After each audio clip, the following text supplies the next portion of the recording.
Winston Smith vive nesse mundo. Sua função é apagar o passado. Seu crime é lembrar.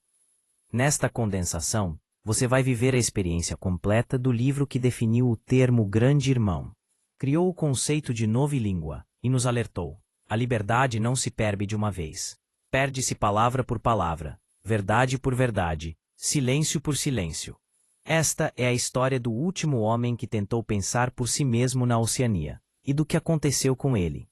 Era um dia frio e luminoso de abril, e os relógios davam 13 horas. Winston Smith entrou apressado no prédio chamado Victoria Mansions, enquanto o cheiro de repolho cozido e tapetes velhos subia pelo corredor. Vivendo na Oceania, Winston sabia que aquele mundo era governado pelo partido e vigiado incessantemente pelas teletelas, que transmitiam propaganda e observavam ao mesmo tempo. Não havia como saber quando se estava sendo observado. O simples fato de estar sozinho já era suspeito. Por toda parte, cartazes exibiam o rosto do grande irmão, com olhos que pareciam seguir cada movimento. A legenda dizia que o grande irmão estava de olho em você. Nos edifícios do Ministério da Verdade estavam gravadas as palavras que sustentavam o regime. Guerra é paz. Liberdade é escravidão. Ignorância é força. Não eram metáforas nem paradoxos. Eram verdades oficiais. Winston trabalhava no Ministério da Verdade, onde sua função era corrigir registros do passado. Todos os dias, alterava jornais antigos para que estivessem de acordo com o que o partido dizia no presente. Se uma previsão falhava, era apagada. Se um aliado se tornava inimigo, sempre fora inimigo. O passado não existia como fato, apenas como documento, e os documentos estavam sob controle. O partido nunca errava. Winston sabia disso. E esse conhecimento, embora silencioso, já o colocava em perigo.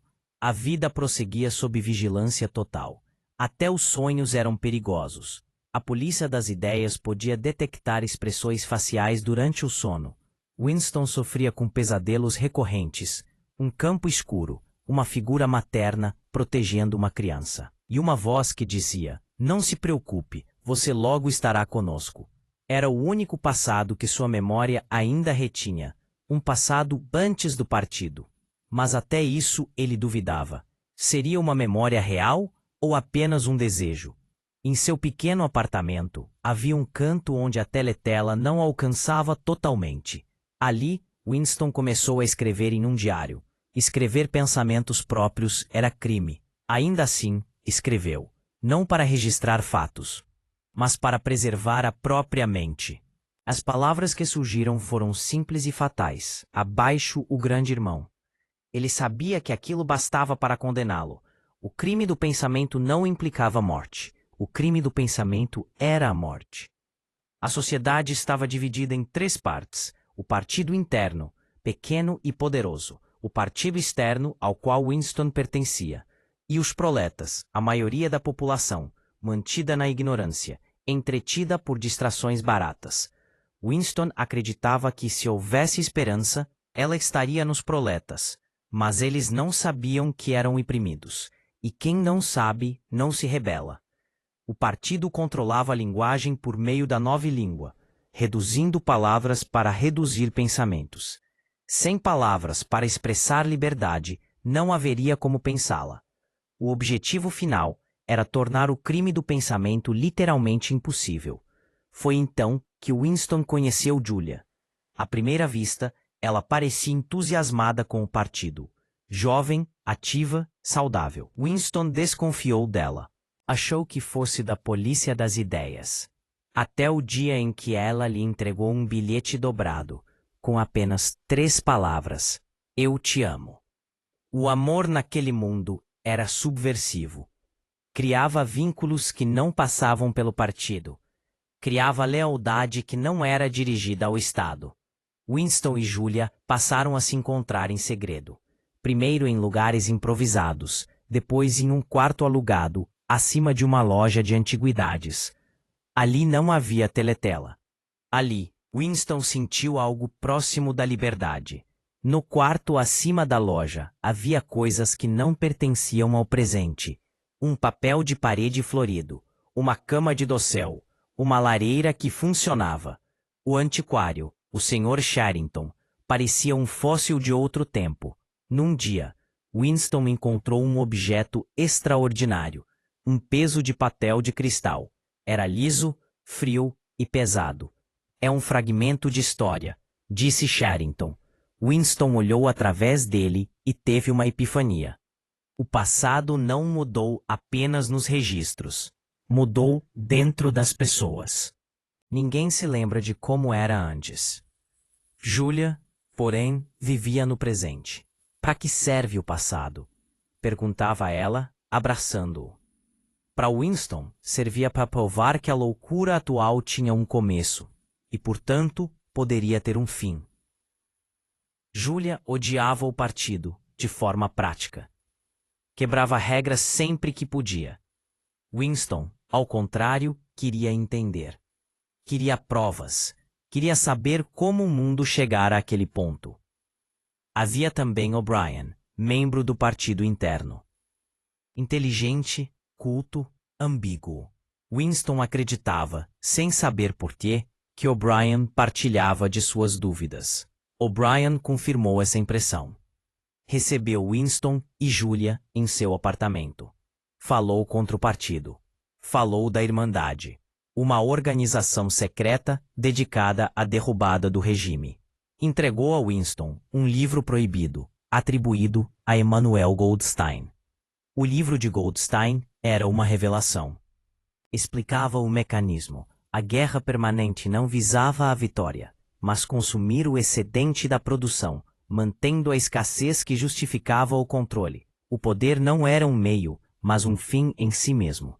O poder é infligir dor e humilhação, lia Winston. O partido busca um mundo onde o fracasso seja permanente e a obediência inescapável.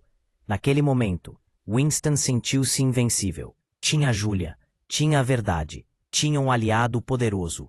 Erro fatal. O partido não queria punir os rebeldes, queria criá-los para depois destruí-los completamente. Pouco depois, foi preso. O quarto acima da loja era vigiado. O antiquário era um agente. A resistência nunca existira. A Irmandade era uma armadilha. O'Brien não era aliado. Era o carrasco.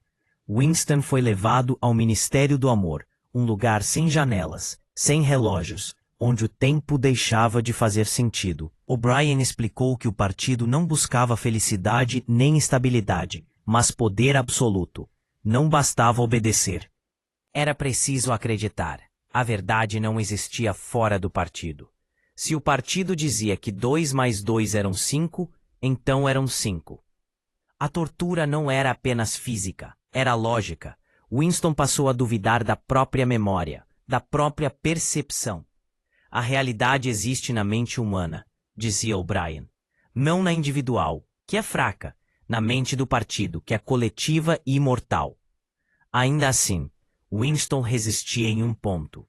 Julia. Seu amor por ela era a última prova de que algo existia fora do controle do partido. Então veio o quarto 101. No quarto 101 estava o pior medo de cada pessoa. Para Winston, eram ratos. O'Brien colocou uma gaiola com ratos famintos perto de seu rosto. Eles atacarão seus olhos primeiro, disse calmamente.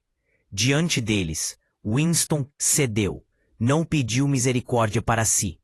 Gritou que fizessem com Julia, que a torturassem no seu lugar.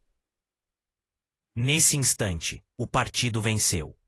Não apenas quebrou seu corpo, quebrou o último vínculo que o ligava a outra humanidade. Depois disso, Winston foi solto. Voltou à vida comum. Trabalhou, bebeu gin, jogou xadrez. Não escreveu mais. Não pensou mais. Encontrou Julia por acaso, em um dia de sol. Ambos haviam mudado. Conversaram, mas as palavras eram ocas. Ambos sabiam que haviam se traído. Não havia amor. Apenas a lembrança de um amor que outrora parecera invencível. Eles me quebraram por dentro, disse Julia. E você também. Winston sentou-se em um café. observou a teletela e ouviu notícias de vitórias militares. O rosto do grande irmão apareceu na tela. Winston sentiu uma emoção clara, definitiva e tranquila. Ele amava o grande irmão.